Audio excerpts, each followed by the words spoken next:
পাথর দিয়ে পুরান ঢাকার মিটফোর্ডে ব্যবসায়ী লালচাঁদ ওরফে সোহাগ হত্যাকাণ্ডের পর জামাতে ইসলামী ও এনসিপির সাথে বিএনপির বাগযুদ্ধ আরও তীব্র হয়েছে। এই নৃশংস ঘটনায় কিছুটা বেকায়দায় পড়ে বিএনপি। ঘটনার ভিডিও ভাইরাল হওয়ার পর ঢাকা বিশ্ববিদ্যালয় সহ সারা দেশের ক্যাম্পাসে প্রতিবাদী মিছিল হয়। জামাতে ইসলামীর ছাত্র সংগঠন ইসলামী ছাত্র শিবির ও এনসিপির দিক থেকে তীব্র এবং একই সাথে ব্যঙ্গাত্মক সমালোচনা হয় বিএনপির ভারপ্রাপ্ত চেয়ারম্যান তারেক রহমানকে নিয়ে। জাতীয়তাবাদী ছাত্রদলও পাল্টা সমাবেশ করে। সমাবেশে ছাত্র শিবিরকে গুপ্ত সংগঠন হিসেবে আখ্যায়িত করা হয়।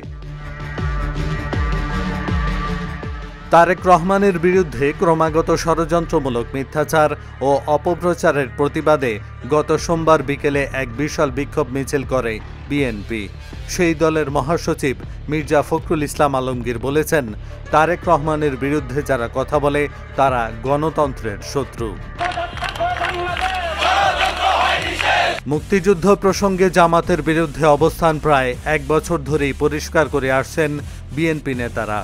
আগামী জাতীয় সংসদ নির্বাচন দ্রুততম সময়ে করা নিয়েও বিভেদ আছে জামাত ও এনসিপির সাথে।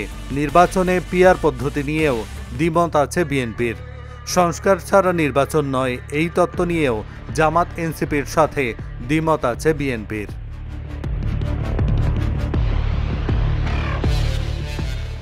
দীর্ঘ সময় ধরে চলা জাতীয় ঐকমত্য কমিশনের বৈঠকেও অন্যান্য দলের সাথে বিএনপির অবস্থানের পার্থক্য আছে। দ্বিকক্ষ বিশিষ্ট সংসদের উচ্চকক্ষ গঠনের বিষয়ে জাতীয় ঐকমত্য কমিশনের সর্বশেষ প্রস্তাবকে অস্বাভাবিক বলেছেন বিএনপির স্থায়ী কমিটির সদস্য সালাউদ্দিন আহমদ। তিনি বলেছেন, কমিশনের প্রস্তাব বাস্তবতা বিবর্জিত এবং বাংলাদেশের একক সরকার কাঠামোর সঙ্গে সাংঘর্ষিক।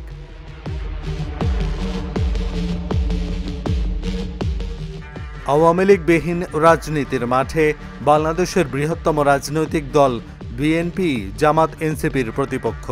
বিএনপির বিরুদ্ধে খুন, দখল ও চাঁদাবাজির অভিযোগ এনে সরব এখন জামাত এনসিপি সহ তাদের মিত্র দলগুলো। এহসানুল হক, ঢাকা জার্নাল।